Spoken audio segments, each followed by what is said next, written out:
இந்த நியாயாதிபதிகள் 15வது அதிகாரத்தில் 19வது வசனத்தில் இந்த வார்த்தை வருது. என் நக்கோர். தமிழில் எப்படின்னு வருதுன்னா என் நக்கோரி, என் நக்கோரி அப்படின்னு சொல்லி வருது.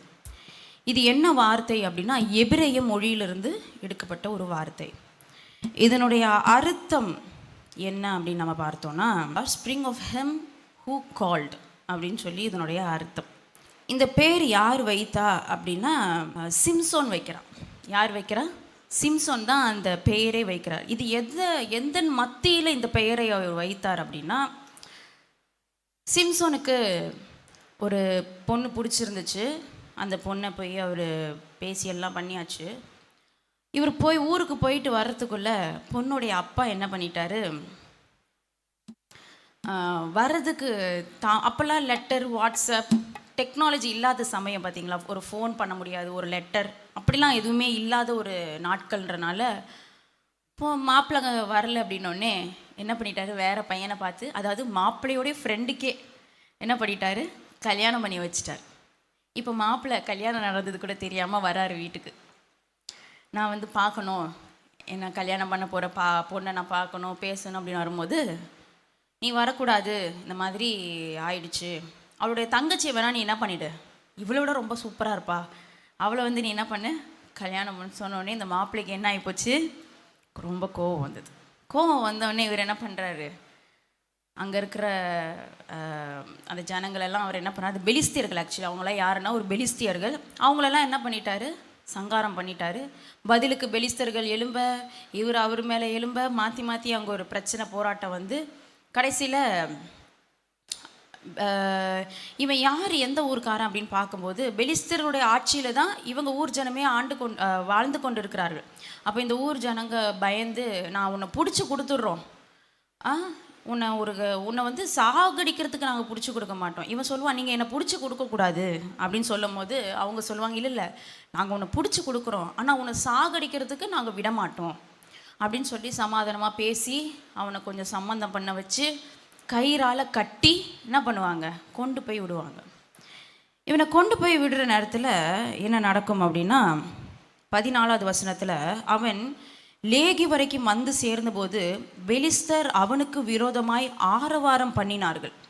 பெலிஸ்தர்கள் அவனுக்கு விரோதமாய் ஆரவாரம் பண்ணினார்கள். அப்பொழுது கர்த்தருடைய ஆவி அவன் மேல் பலமாய் இறங்கினதினார். நல்லா கவனிங்க, கர்த்தருடைய ஆவி அவன் மேல் பலமாய் இறங்கினதினால் அவன் புயங்களில் கட்டியிருந்த கயிறுகள் நெருப்புப்பட்ட நூல் போலாகி அவன் கட்டுகள் அவன் கைகளை விட்டு அருந்து போயிற்று. இங்கே என்ன நடக்குதுன்னா, கட்டி வச்ச கயிறெல்லாம் என்ன போச்சு, அருந்துருச்சு. அங்கே எதனா நெருப்பு வந்ததா, அங்கே எதனா நெருப்பு யாருன்னா பற்ற வச்சு காப்பாற்ற விட ட்ரை பண்ணாங்களா? கிடையாது. ஒரே ஒரு விஷயம் தான் நடந்தது. எதிராளிகள் சந்தோஷத்தோடு ஆர்ப்பாட்டம் பண்ணுகிற நேரத்தில் நமக்கு விரோதமாக எதிராளிகள் இருப்பது உண்மை. உங்கள் ஒருத்தருக்கும் எனக்கெல்லாம் எதிரியே கிடையாதுங்க, நான் எல்லாருக்கிட்டையும் சமாதானமாக தான் வைப்பேங்க. நீங்கள் சமாதானமாக இருந்தால் கூட எதிராளி என்பது இருப்பான், பொறாமை நிறைந்தவர்கள் இருப்பார்கள். அந்த ஆரவார அமெரிக்க சத்தத்தை யார் கேட்கிறா? கர்த்தர் கேட்டு கொண்டு இருக்கிறார். ஆனால் அந்த நேரத்தில் என்ன நடக்குது அப்படின்னா, திடீர்னு தேவ ஆவியானவர், கர்த்தருடைய ஆவியானவர் சிம்சோன் மீது பலமாக இறங்கினது நிமித்தமாக அங்கே என்ன நடக்குதான், நெருப்பு பட்ட கயிறு மாதிரி அருந்து போயிடுச்சான். ஒரு கயிறு, அது இத்தனைக்கு என்ன கயிறுனா புது கயிறு. வேதத்தில் தெளிவாக சொல்லியிருக்கு. படிக்கும்போது விளக்கமாக புது கயிறுகளினால் புதிய, நம்ம நினைக்கலாம், ஆமாம் ஆண்டருக்கு தெரியும்ல, இந்த ஜனங்க இதெல்லாம் கடைசி காலத்தில் 4000 ஆண்டுகளுக்கு பின்பதாக படிக்கும் பொழுது, ஆமாம் பழைய கயிறை கட்டியிருப்பாங்களா இருக்கும், அது அழுது விழுந்திருக்கும், அவனை காப்பாற்ற தானே ஏற்கனவே ட்ரை பண்ணாங்க அப்படின்னு சொல்லிடக்கூடாதுங்கிறதுக்காக ஒருவேளை தேவ ஆவியானவர் அதை மென்ஷன் பண்ணாரான்னு தெரியல. புதிய கயிறுகளினால் கட்டினார்கள். புதிய கயிறு, ஃப்ரெஷ்ஷான நியூ புது கயிறு, கலண்டு வந்துடக்கூடாது அந்த அளவுக்கு கட்டி வைத்தார்கள். அது புதுசோ இல்லை இரும்போ அதெல்லாம் என் தேவனுக்கு பெருசு கிடையாது.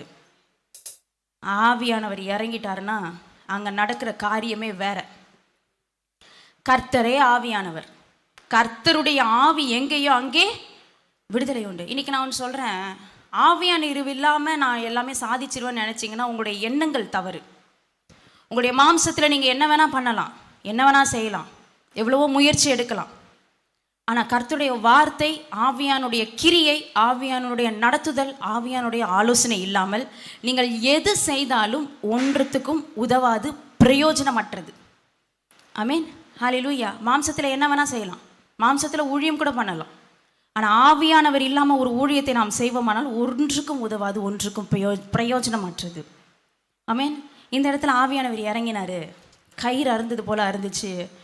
உடனே அவன் ஒரு கழுதையின் பச்சை தாடை எலும்பை கண்டு தன் கையை நீட்டி அதை எடுத்து அதனாலே 1000 பேரை கொன்று போட்டான். அப்பவும் சும்மா இல்லை, கயிறு அருந்த உடனே அவனுக்கு எதிராய் வந்தவர்களை 1000 பேரை மடங்கடித்து கொன்று போட்டான். இதுக்கப்புறம் ஒரு பெரிய ரட்சிப்பு அந்த இடத்துல உண்டாக்கப்பட்டுருச்சு. பெலிஸ்தியர்கள் என்பது யார் அப்படின்னா அந்நிய ஜனங்கள், தேவனை அறியாத, விருத்த சேதனம் பண்ணப்படாத ஜனங்கள்.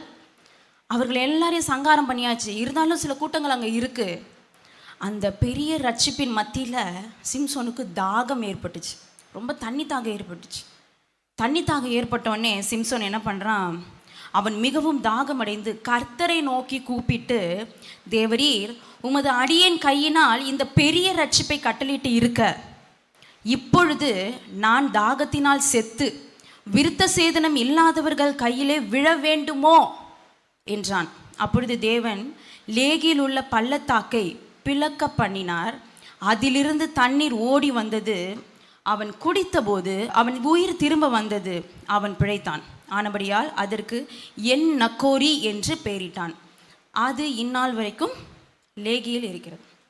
ஆண்டவர் என்ன பண்ணாராம், தாகத்தில் இவர் யாருக்காக அந்த ரட்சிப்பை செய்தான், கர்த்தருக்காக அந்த ரட்சிப்பை செய்தான். அப்போ ஆண்டவர்கிட்ட முறையிடுறான்.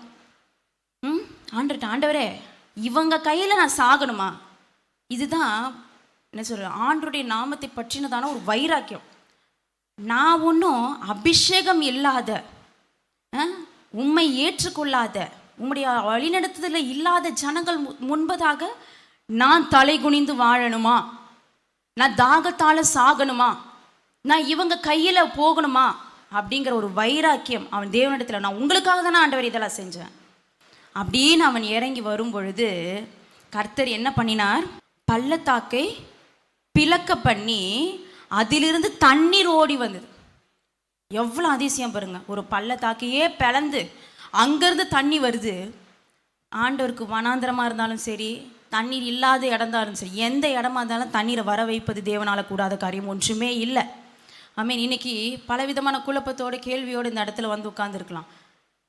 என்ன ஆண்டவரே, நான் ரட்சிக்கப்பட்டவன் தானே, நான் ரட்சிக்கப்பட்டவ தானே, இன்னும் ஏன் என்ன அப்படின்னு நீங்கள் கேள்வியோடு வந்தீங்கன்னா ஒரே ஒரு விஷயந்தான், கர்த்தருடைய ஆவியானவர் உங்கள் மேலே இருப்பாரானால், கர்த்தருடைய ஆவியானவர் உங்களை நடத்துவாரானால், அவருடைய கிரியை உங்களுக்குள் இருக்குமானால் நீங்கள் என்ன யாரை தெரியுமா பார்ப்பீங்க?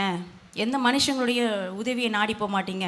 உங்களுடைய வேண்டுதல், உங்களுடைய கேள்வி எல்லாமே கர்த்தரை நோக்கி தான் இருக்கும். அங்கேருந்து தான் பதில் வரும். வர்றது சும்மா வராது, பயங்கரமாக வரும்.